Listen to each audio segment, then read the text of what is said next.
O câncer, para desenvolver, 95%, 96% dos cânceres, só desenvolve em ambiente acídico, ambiente ácido.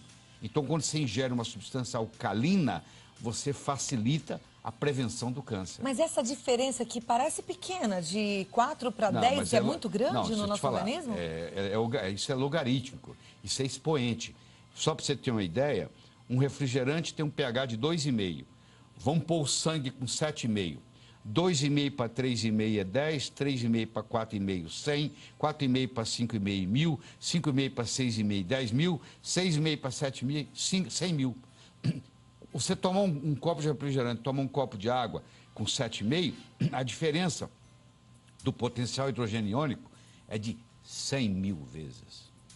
Porque isso é um expoente, isso é exponencial. Por isso que o refrigerante está sendo tão falado como o pior alimento do mundo. O refrigerante é veneno. É veneno. Nem no final de semana eu aconselho que você deixe seus filhos tomar. Porque se cria uma série de problemas. Um deles é esse. O outro problema é a quantidade de açúcar que tem. Quando não tem o açúcar, tem um adoçante que prejudica. Agora, voltando à água. Vamos lá.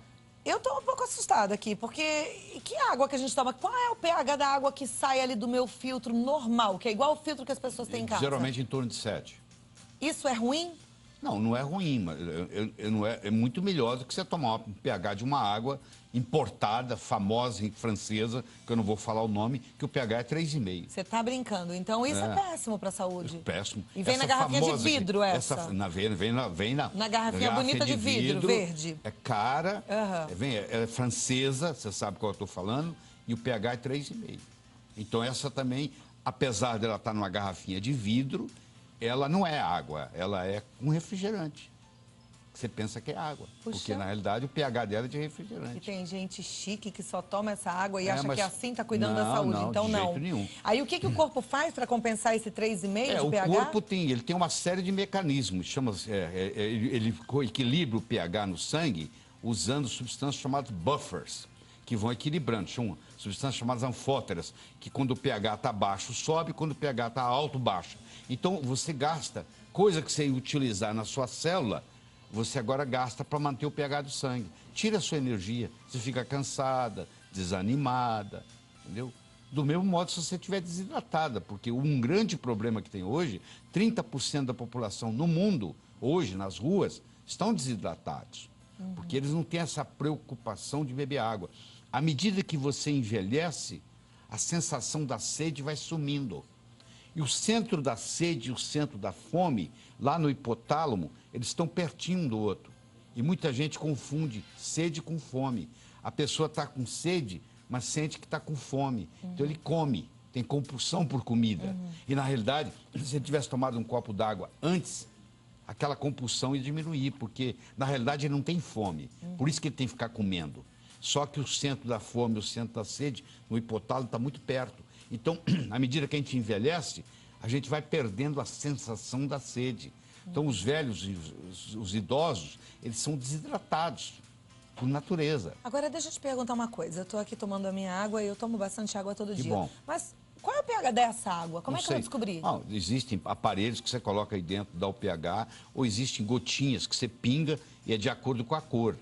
De verde, azul para cima, verde para cima, o pH está bom. Quando der um amarelo, um laranja, um vermelho, o pH está ruim. Então, hoje é fácil, em 1 minuto, você determina o pH da água. Se eu soubesse, teria trazido aqui para mostrar para você. Mas eu quero que você volte para a gente entender melhor esse assunto, porque é um assunto um dos complexo e aspectos. importante. Deixa eu te falar outro aspecto mais importante ainda. É o poder de oxirredução. Tem água que é oxidante. Tem água que é antioxidante. Tem água que envelhece você. Tem água que rejuvenesce você. Então, você já ouviu falar de oxidantes e antioxidantes, radicais livres. Tem água que tem radical livre. Então, você toma água, é como se você estivesse te enferrujando. Então, isso é outro aspecto importante. Existe um outro aspecto importante, que é a tensão superficial da água. A água tem que ser leve, ela tem que ter uma tensão superficial muito baixa, porque quando ela chega lá no capilar, às vezes ela tem que ir contra a força da gravidade. Então, tem água que você toma e ela não cumpre a missão dela, porque ela tem uma tensão superficial muito alta. Entendeu? Puxa, a gente achava que água era água, né? E vocês mulheres tomam anticoncepcional. Esses anticoncepcionais, vocês urinam. Isso vai para os lençóis freáticos do Brasil todo. Então, a água hoje ela já vem contaminada, inclusive com hormônios. A água de torneira, ela vem contaminada, inclusive com hormônios. Ela é colocada... E quando ela passa pelo purificador, pelo filtro? Depende do tipo do filtro. Tem filtro que elimina os hormônios. Tem filtro, por exemplo, que tira o cloro. Até o cloro do chuveiro te faz mal. Por exemplo, se você tomar banho com um chuveiro onde a água está com cloro, quando o chuveiro fica quente, frio até que não, mas na hora que você põe a água quente, aquele cloro que está na água, ele vira um vapor. E você absorve aquilo dentro do banheiro e não está sabendo. Então, hoje existem filtros, principalmente nos Estados Unidos, está chegando ao Brasil, onde você coloca o filtro no chuveiro. Então, só pelo cloro. Então, o filtro não deixa passar o cloro. Então, você toma um banho de chuveiro sem cloro. Aí você pode tomar banho de chuveiro quente, porque você não vai ter esse problema. A mesma coisa, Cláudia, em uma sauna úmida. Eu recomendo no Brasil você fazer sauna seca. Não faça sauna úmida, porque para fazer sauna úmida, a água tem que ser tratada com ozônio. Se ela for tratada com cloro, na hora que der o vapor, aqueles vapores ali são gases de cloro. Então, piscina aquecida com cloro é um veneno? Também é. Esse é outro problema. Piscina com cloro, se você nadar nela todo dia, você vai terminar com hipotiroidismo. Eu já tive caso recentemente de uma pessoa que nadava 3 vezes por semana durante 10 anos e estava com um quadro de hipotiroidismo gravíssimo, que ninguém fazia o diagnóstico, e essa pessoa estava intoxicada com cloro. Porque o cloro, ele briga com o iodo na sua tireoide. O flúor, o cloro, o bromo e o iodo são primo-irmãos.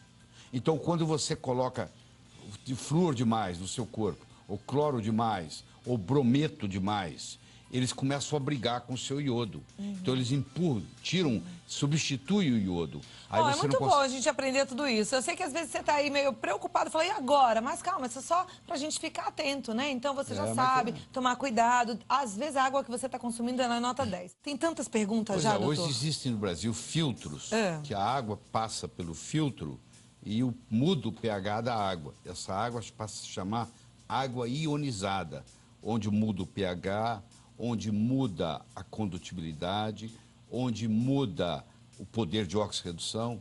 Então, essas tecnologias estão chegando aos pouquinhos. Olha que bom a gente saber. A pergunta é da Maria Elisa. Ela diz que tem 42 anos, está concorrendo aos livros, gosta muito de água com gás. Pergunta se faz mal para a saúde. Se o gás nasceu com a água, ou seja, se a fonte da água já é gasosa, não tem problema. Agora, se o gás é acrescentado na água, aí o pH baixa muito. Ela tem que ver qual é o pH da água gasosa que ela está tomando. A Daniela gostaria de saber se é seguro tomar água de mina. Não, depende da mina, porque existem minas que estão contaminadas. Você tem que pedir uma avaliação, isso é fácil fazer análise da água, em qualquer cidade, se é possível. Uma vez feito a análise, você fica mais tranquilo. Ok. A Terezinha Tomás, boa tarde, eu faço parte de uma empresa que trabalha com um aparelho que dá água alcalina. Sim. E ela gostaria que a gente falasse um pouquinho mais dessa água. Pois é, eu estava dizendo, existem aparelhos, são filtros, que além de a água passa por esses aparelhos, eles fazem a filtragem, eliminam as impurezas e, por um processo tecnológico, muda o pH da água. E uma água, que, por exemplo, de torneira, que entra com pH 7, ele pode sair na hora de você beber com pH 9. E aí faz aquela compensação. E além de mudar o poder de oxirredução, ela pode entrar uma água oxidante e sair do aparelho uma água antioxidante. E aí já complementa, isso já responde a pergunta da Terezinha Tomás, ela é de Belém, a turma toda de Belém está assistindo ao programa hoje. Ela pergunta se, diz que lá a água é contaminada, ácida, e se esse aparelhinho deixaria a água alcalina e boa, esses né? filtros, em geral, mudam o pH, além de cuidar da impureza, muda o pH. Você tem que tomar cuidado para ver que filtro que você vai adquirir. A Patrícia do Carmo, ela é de Eunápolis, na Bahia. Ela diz que comprou um filtro de barro e a água está com um gosto horrível de barro. Pode fazer mal à saúde? É difícil, porque eu não sei qual o filtro que ela adquiriu. Mas filtro de barro é uma coisa boa? Não necessariamente é ruim, não. Não necessariamente é ruim. Agora, tecnologicamente, não tem os mesmos recursos desses filtros que ionizam a água. É uma questão de o que você vai dirigir, uma bicicleta ou um carro, né? Okay. A bicicleta também te leva de um lugar para o outro. mas não leva do mesmo jeito que um carro leva. É diferente. Né? A Maravuashi, ela diz que a avó adora o programa e está perguntando se água de coco a gente pode beber todos os dias. Claro que pode. Aliás, um dos meus DVDs que eu entreguei para você aí é sobre as vantagens do coco.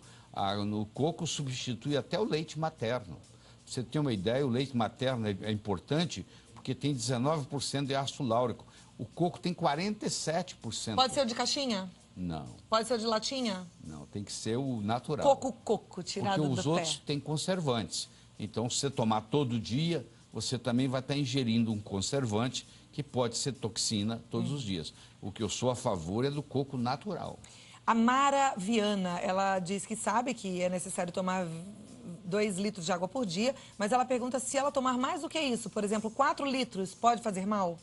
A longo prazo, ela vai sobrecarregar os rins, porque essa água tem que ser eliminada. Os rins dela vão trabalhar numa sobrecarga. Então, se você tomar em excesso, você está também fazendo uma sobrecarga ao seu organismo, sem falar que você está eliminando sódio, aí você pode ter o que se chama hiponatremia, aí você vai ter que ingerir mais sal, aí começa então, um mecanismo. a quantidade é essa, 2 litros? Acho que não chega bem a isso, não, tá? As pessoas falam 2 litros porque ninguém toma. Mas, na realidade, se você tomar 6 copos d'água por dia, você está ótima. Tá bom. Tá bom. A Débora Esposito pergunta se é verdade que em todas as águas há restos de fezes. Não, não é verdade. Não é verdade. Não é verdade. Inclusive, se passar pelo filtro, isso não tem problema nenhum, isso fica eliminado. A Maria Luísa Marino, ela é de Itatiba, São Paulo, diz que tem hipotiroidismo. E o médico recomendou a tomar bastante iodo. Isso é correto? É correto, sim. O iodo ajuda a sobremaneira. Nós temos 90 e tantos % da população no mundo é deficiente de iodo. E o iodo tem que ser uma chamada solução de Lugol. É o iodo misturado com iodeto, o médico seu vai te orientar. Você coloca 1 ou 2 gotas num copo d'água e toma uma vez por dia. Isso resolve bócio, trata cisto de mama, trata cisto de ovário. E pode ser uma água iodada? Pode ser uma água iodada, claro que pode. A Ana Lúcia de Santo André diz que Aliás, o sal brasileiro é iodado. Há muitos anos atrás, colocou-se iodo no sal. Mas como as pessoas têm salfobia, porque o sal pode aumentar a pressão, eles procuram não ingerir sal, a grande maioria. E aí acaba não ingerindo o iodo que o governo colocou no sal. Entendeu? A Ana Lúcia de Santo André, ela diz que tem pedra e cisto nos rins e gostaria de saber qual é a melhor água para o caso dela. Tá, a água sua que você tem que ingerir, a água alcalina vai ajudar. A grande maioria das pedras no rins é oxalato de cálcio. Um outro produto que não vai deixar você ter crise renal é você fazer uso de magnésio. Cloreto de magnésio, por exemplo. São embalagens de 33 gramas, que é baratíssimo, menos de R$1, e você coloca num litro e bebe por dia aquilo. O cloreto de magnésio é uma prevenção e tratamento contra a litíase renal, que é o que você tem, que é cálculo nos rins. Muito bom, hein? Gildete, do Distrito Federal, ela toma água sem filtrar. Antes ela coloca diretamente no recipiente de vidro e toma bem gelada. Ela pergunta quais são os cuidados que ela deve tomar nesse caso. Lá onde ela mora, se a água lá tem uma qualidade boa e não tem um pH muito baixo, eu não vejo problema nenhum. A Elaine Mota diz que tem uma filha especial e que devido aos engasgos, como ela é especial, ela engasga, com os líquidos, ela toma água com espessante alimentar. Isso modifica a função da água no seu organismo? Não modifica não. Não tem problema nenhum fazer com espessante. Aliás, parte da água, 40% da água que nós tomamos por dia vem na forma de alimentos. Por isso, quando a gente fala 2 litros, na realidade é 1 litro e qualquer coisa, porque o arroz tem água, o feijão tem água. Então, parte dos 2 litros por dia vem dos alimentos. A Maria Gorete pergunta se a água de coco faz mal para quem tem diabetes. Não, pelo contrário. Existem estudos mostrando que nas ilhas onde predomina na alimentação o coco, não existe diabetes. E pessoas que passam a ingerir ou o óleo de coco ou a água de coco, em geral, tem que diminuir a dose de insulina, se tomam insulina. Okay. É benéfico. Eu queria passar a tarde toda conversando com o Dr. Laí Ribeiro, né? Uma fonte de cultura e conhecimento e nos ajudou bastante a entender sobre esse assunto. Fico feliz. Mas volta pra gente conversar um pouquinho mais sobre outros também, ok? Tá bom, querido. lairibeiro.com.br é o site, www.lairibeiro.com.br.